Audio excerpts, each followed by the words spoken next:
Salut à tous, alors c'est Frédéric Delavier. Alors ce soir, ou plutôt ce matin à 5h14, je voulais vous faire une petite vidéo sur l'art. Petite vidéo pour vous expliquer exactement ce qu'est l'art, pour en expliquer les causes et pour en expliquer la fonction. Car l'art n'est pas cette chose inaccessible à la compréhension humaine, ce n'est pas quelque chose qu'on ne peut pas définir, c'est quelque chose qui est bien là, structuré devant nous et qui a une fonction bien particulière dans l'édification des sociétés humaines. Alors, en tant qu'artiste, en tant que grand artiste, en tant qu'artiste réel, pas pseudo-artiste qui n'a d'artiste que le nom qu'il s'est donné ou le nom que certains lui ont donné. Non, moi je suis artiste car je vis de mon art, mais en même temps j'enseigne par mon art, et vous allez voir que le fait d'enseigner par l'art, c'est-à-dire par le beau, rend l'homme artiste. Donc, je vais vous lire ce petit texte que j'ai écrit aujourd'hui, petit texte qui est un peu long, mais qui, j'espère, va vous éclairer et va vous montrer que l'art est quelque chose de bien simple et de très accessible dans sa compréhension. Voilà, alors petite vidéo sur l'art. Le texte s'appelle « L'art, c'est l'enseignement par le beau ». Alors comme je vous le dis toujours, excusez-moi des fois pour les erreurs que je fais en lisant les textes, ce n'est pas ma fonction principale d'être liseur et je ne suis pas très doué dans ce domaine. Mais l'important, c'est que l'information puisse passer et que vous soyez par cela mieux éduqué et que votre compréhension augmente, votre compréhension du monde, pour savoir, bien sûr, où nous avons vécu avant de disparaître. Alors, l'art, c'est l'enseignement par le beau. L'art n'est jamais gratuit. Il a une fonction fondamentale dans la structuration des civilisations et prend une part active dans le renforcement de l'unité du groupe. Si nous devions donner une définition de l'art, c'est l'enseignement par le beau.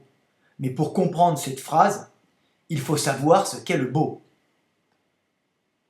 Le beau n'est pas subjectif. Le beau, c'est ce qui, par sa forme, son mouvement, son harmonie et ses rythmes, se rapproche de la vie.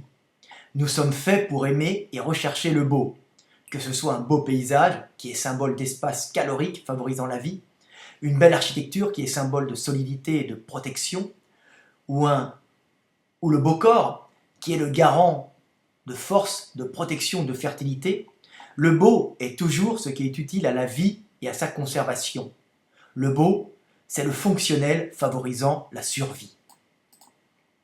Maintenant que nous connaissons la valeur profonde du beau et que nous avons compris les causes profondes de notre attirance pour le beau, nous pouvons enfin analyser ce qu'est en définitive l'art. L'art ne peut se concevoir sans artiste.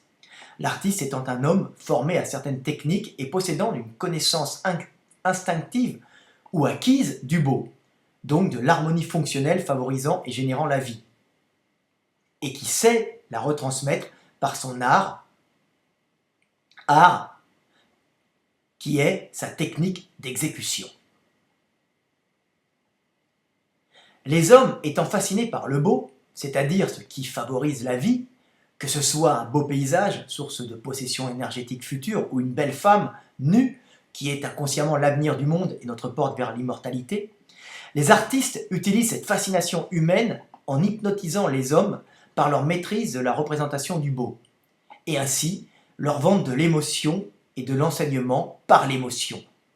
L'émotion étant le résultat de réactions organiques dont la fonction est de favoriser la mémorisation des instants vécus sous cette même émotion grâce aux épaississements des connexions synaptiques générées par les réactions électrochimiques induites par l'émotion. L'émotion étant toujours la résultante d'un événement positif, soit que nous ayons survécu à un stress, soit que nous ayons vécu une situation augmentant notre potentiel énergétique ou notre possibilité de transmettre la vie. Les artistes sont donc les maîtres de la représentation du beau et ont cette capacité fabuleuse de générer de l'émotion. Cette capacité des artistes à générer chez l'autre de l'émotion est fondamentale à l'édification des sociétés humaines, car l'émotion commune que produit l'œuvre artistique renforce le groupe. Et l'artiste, en enseignant au groupe, par son art et ses œuvres, des lois et des désirs communs, unifie le groupe dans ses actions, rendant celui-ci plus efficace dans la recherche, la prédation ou la conservation énergétique fondamentale à la survie.